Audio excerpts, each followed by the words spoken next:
Winning today is important, but planning for tomorrow is essential. 4 candid conversations with Investec brand ambassadors Teboho, Kayuri, Mpumelelo and Cheslin on money, mindset and meaning. That's Everything Counts, Sports Edition on Investec Focus Radio, on YouTube, Spotify and Apple. But right now it is 7 minutes past 2 and we're taking a look at another health matter.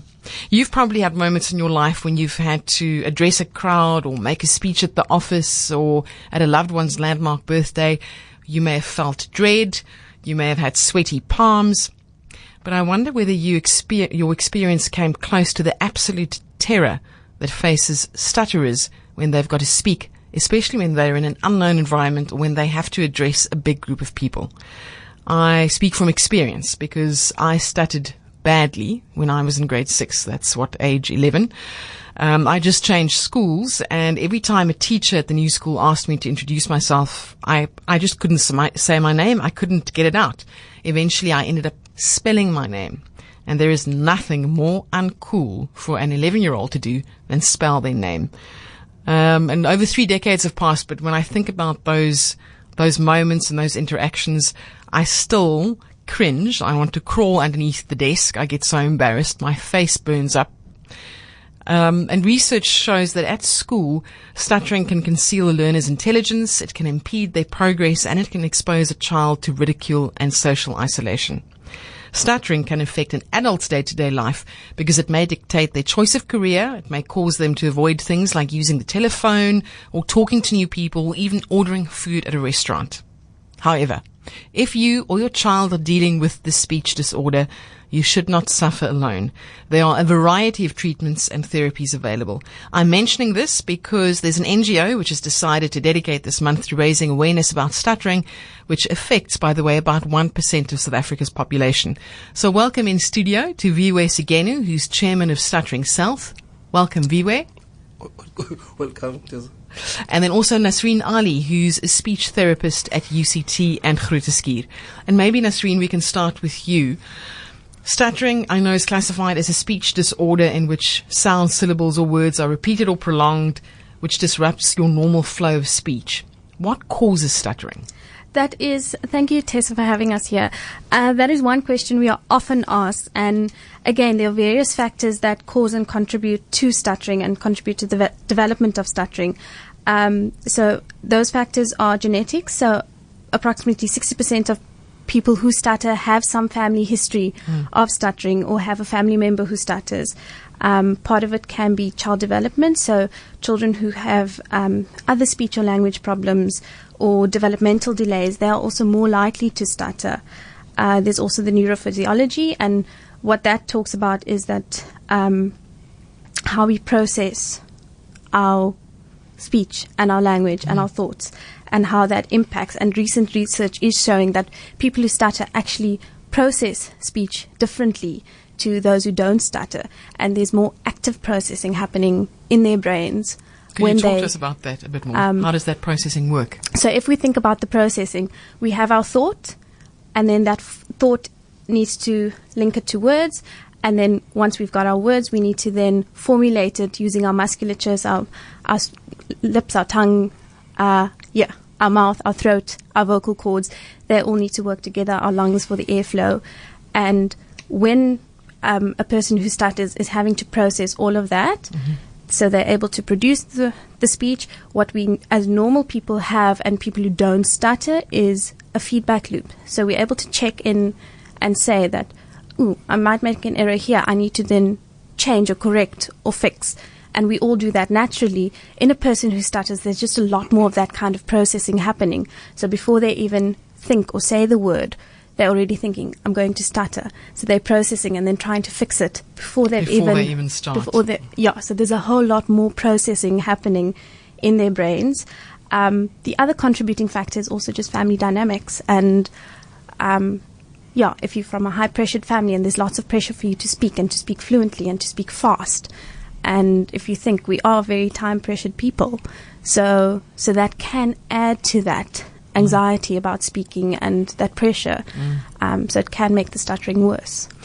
I have two children, and the age gap is 4.5 years. So the 9-year-old is very efficient at speaking and getting her thoughts across. And often the 5-year-old becomes impatient and wants to jump in. Then the 9-year-old becomes upset because the 5-year-old is trying to interrupt her and trying to take some of her speaking time away. So I find a lot of my time I'm mediating between the two of them, but literally in terms of saying, hold on, your sister still needs to speak. Let her finish speaking, then it's your turn. That, for me, is so interesting just to watch siblings in that space. And when the 5-year-old was younger, was a toddler, she stuttered a little bit, but I don't think it was stuttering per se. It was just getting used to language and words. What advice do you have for parents of toddlers who have noticed that their child may be repeating words? And what is the difference between learning to speak versus something that may become stuttering later on? So there is a period in any child's development where there is that period of normal non-fluency, where they're repeating or they're saying the sound again or saying the word again, and that is part of them learning how to formulate the words, how to formulate the sentences, the trial and error learning that happens as a child is developing. Part of what you want to look at is how you are then as a parent responding to that. Are you responding in a positive way? Are you then stopping the child and telling them, no, say it again and say it like this, where you're very prescriptive about how that child says the word, and the feedback that you give can sometimes be quite negative. It sometimes doesn't have to be that verbal feedback. It can be a stern look that you give at them, like you're making a mistake, or you look at them and they know to just be quiet and not say the word. And it's sometimes those subtle non-verbal signs that the child then picks up on, and which can then aggravate the stuttering. So as a parent is to just be aware of how you respond to it. What you do want to do is, if you notice that your child stutters or repeats the word, is to then repeat the sentence fluently for them, or repeat the word in a fluent manner so that they can pick up that fluent model, but not to then criticize that error that they have made. If you've just tuned in, this is Cape Talk. My name is Tessa van Staden. I'm standing in for Pippa Hudson. It's almost 2:15, and we're talking stuttering and speech therapy with speech therapist Nasreen Allie, who works at UCT in Grooteskier. And the other guest in the studio is Viwe Sigenu, who is chairman of an NGO called Stuttering South. Viwe, tell us a bit more about Stuttering South. Why was the NGO started? Okay, hello Tessa and the listeners. My name is Viwe Sigenu. I'm the chairman of the Stuttering South Africa. The NPO was formed to raise the awareness about stuttering. For example, like for me, I struggled with stuttering for so many years. I remember I graduated in 2006, but I went to so many interviews after then. I never got any response because I was stuttering so much then, and I didn't know what to do. I was even searching and I couldn't find anything in South Africa about stuttering. That's when I did get a speech therapist. I went through through therapy, and then the therapy helped me, because even now I'm no longer going to therapy, but I'm still using everything like I was taught. But now it's easier for me. I'm even working now at a job where I'm required to speak a lot, because I'm always on the phones. We're speaking to people. So I think for me, I improved. So now there is confidence. So now this NPO was formed so that like we can raise this awareness, even like in Eastern Cape, Limpopo, because I was once also in Eastern Cape. I saw so many people there, they don't even know where to go when their child is like stuttering. But now, at least now, since we formed this, people, they even contact us on Facebook group. Some are calling me for help. Where can I take my child? My child is stuttering, and the teacher doesn't know what to do. But now we're able, because now there is also a speech therapist, like there's many people who are helping us. So now I can even say, okay, you can do this, you can do this. For me, I tell them what I'm doing, because if maybe you met me like in 2006, like I've been speaking now, I'll just sweat. So that's where I struggle. Well done, Viwe. Every time I want to interview, they ask me, tell us about you, who are you? And then you couldn't say anything. I couldn't say anything, even though I'm prepared. I know how to speak English, but then I will struggle. And it's even worse when you speak English. Maybe you're not the first language speaker, like even difficult. Nasreen, so a question from a listener. Is it possible to stop stuttering without the help of a speech therapist? I suppose that depends on the degree to which you stutter. Yes, it does depend on the degree to which you stutter. It also depends on who you are as a person. And it's not necessarily that every person who stutters needs to go through that process of speech therapy. I meet many people who stutter and have never heard of a speech therapist, but they're not bothered by their stutter. So why should I, as the fluent speaker, tell them your speaking is a problem? And why should I then tell them that, oh, but you need speech therapy, when they're carrying on and able to do everything in their daily life without a speech therapist? It would be where you're noticing that your speech is a problem and it's impacting on your everyday life. If it's impacting on your ability to work, it's impacting on your results at school or your ability to do presentations, then I would say, yes, seek the help of a speech therapist, because in that way you can decrease the disfluent speech and improve. But yeah. So when I was doing some research, I read that some individuals actually battle, so in terms of the fears and anxieties about stuttering, are actually more disabling than the physical stuttering itself. And when I recall my own experience, that's what I remember.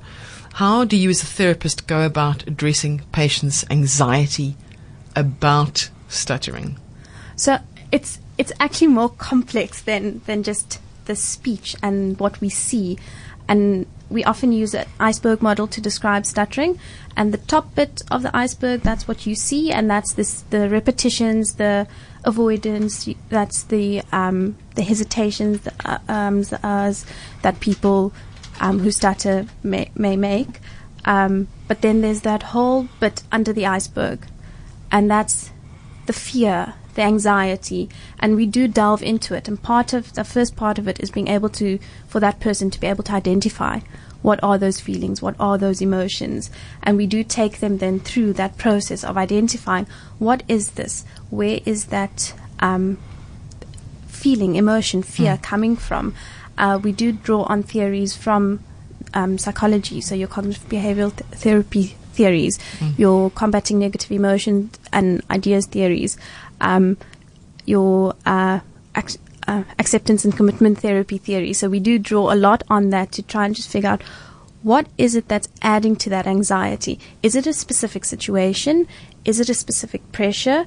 And how's your body then responding? What is that physiological response? What is your emotional response? And then what we look at it. Is it a negative response? Is it a positive response? And we do sometimes take them through that whole cognitive reframing to try and make that negative emotion into something that's a little bit more positive. If you've just tuned in, it's 20 minutes past 2.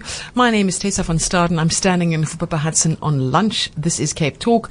We are talking stuttering with the founder of Stuttering South Africa, Viwe Sigenu, and Nasreen Allie, who's a speech therapist at UCT and Grooteskier. If you have a child in your family who's starting to battle with this, please do call in and ask for advice. If you yourself are battling with stuttering and you've been too embarrassed to approach someone to ask for help, call now 021 446 0567 or send a WhatsApp to 072 567 1567. Nasreen, some of the things that you sometimes hear people say is, I stutter because I think too fast. Is there truth in that? So there are a lot of common myths about stuttering, and yeah, sometimes that falls into one of those where, I think too fast, or you need to think slower, and it's not just about that. If we think about stuttering, it's the musculature where there's a problem and there's a block in the airflow, and that is what stuttering is. It may be that there's a whole lot of thoughts going on, and it is then clouding that processing that's happening when you're producing speech. So it's possibly a contributing factor, but not necessarily the root cause of the stuttering. Catherine has sent a message. Hi, Tessa. When I nannied in London, the little girl I looked after stuttered.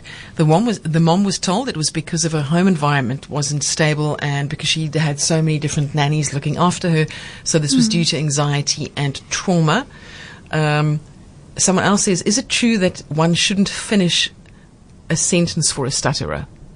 Viwe, what would you say to that? Yes, I think you shouldn't finish, because I remember growing up in school, if someone want to finish for me, I used to fight with them. So even my principal, they knew that if someone goes to that, I beat them. So, but I'm not saying you should beat people, but that you shouldn't do. You should wait for a person to finish. Because for me, if someone tries to finish for me, I'll just change what I was going to say. If they say I changed the sentence or otherwise, that's not good. Right, no, that is definitely not good. No. We've had a call in from Hein in Durbanville. Good afternoon, Hein. You used to stutter, and then what happened? Thank you for taking my call. I'm 62 years old. I remember very, very stressful scenarios at home when I was very small. So it's definitely a factor. And my whole primary and high school school career was a horrific experience for me. I studied afterwards, and once I had a solid job at Eskom, I moved into areas where I had to start doing very large presentations for groups of over 400 people, and I was horrified. And I must say, and I would like to hear the comments from the specialists online. When I used the PI system, it's as though the stuttering just disappeared, and I wonder if it's some delayed feedback which I, as the speaker, heard from the speakers. It definitely helped me a lot that I got through these massive presentations without stuttering at all, and I was always amazed at it. I must say, as years have gone by and a lot of confidence in my work and my all-round environment just sort of came about, it has improved quite a lot, but I do remember those times a lot. Just on a little bit of a funny side, when I was at high school, my parents did send me for therapy, and when I walked in, the actual therapist also stuttered, and that made me feel a lot better. I'm laughing as a fellow former stutterer, and let me say, Hein, that you sound excellent now.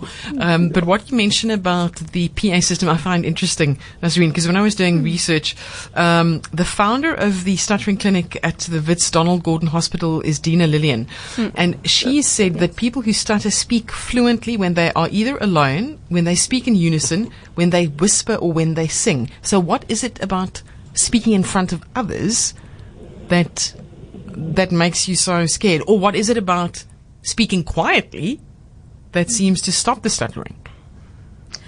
I think it's part of the processing that happens when you're speaking. And then just a comment to the caller. To Hein. Yes, to Hein, who said about the speaking on the PA system and that helped. When you are listening to your voice back, or you have that kind of feedback, it's helping with that feedback loop and giving you that fluent model where you are speaking fluently. So you're listening to fluent speech, and it's then helping you process and be more fluent. The same as when you're reading alongside someone else. It helps then with keeping your speech fluent. And often we do recommend that initially when the speech is really bad for parents to sometimes read with the kid, read with your child, and then to help them be fluent, because again they'll be listening to your fluent model, and that then helps them build on their confidence and their fluency. Hein, thank you so much for your call. That was a beautiful call. Anne in Sea Point. Good afternoon, Anne. Oh, I'm so thrilled to be on air. And is it possible to know what the difference between stuttering and stammering is? If you're able to answer that question, your invited guest.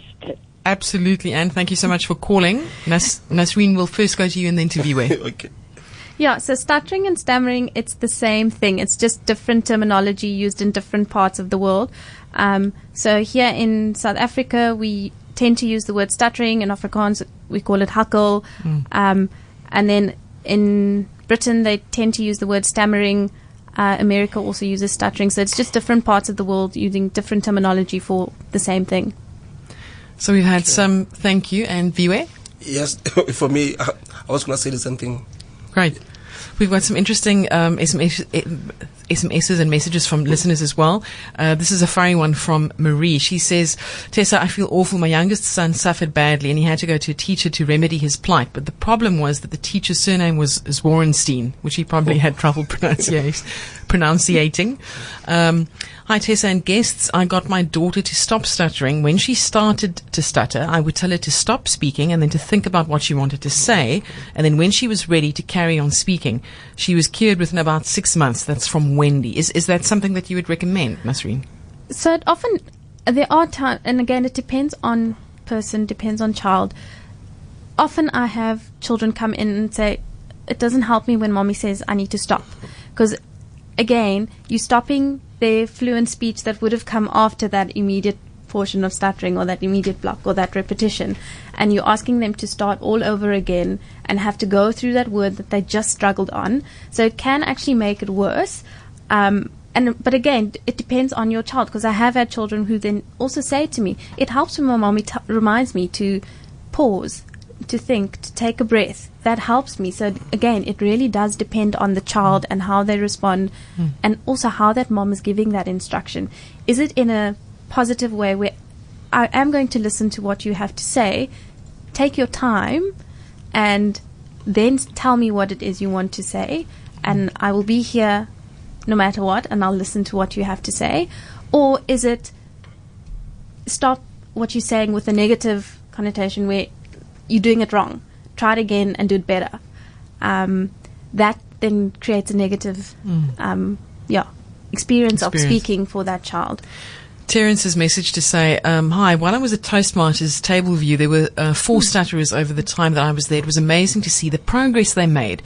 As their confidence improved, their stuttering decreased, and their ability to talk in front of groups. They were very, very brave. I agree. If you stutter and you join Toastmasters or a debating society, you are exceptionally brave.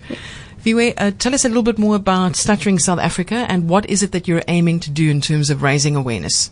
Okay, for us, mostly, like we want to raise awareness because we want people to know maybe where to go if they stutter. Also, we want to speak to organization, to employers, to have like a social model of disability, because now like most of them, they look at a medical model and say, you stuttering, you have a problem. But we don't want people to look if maybe people stutter, they have a problem.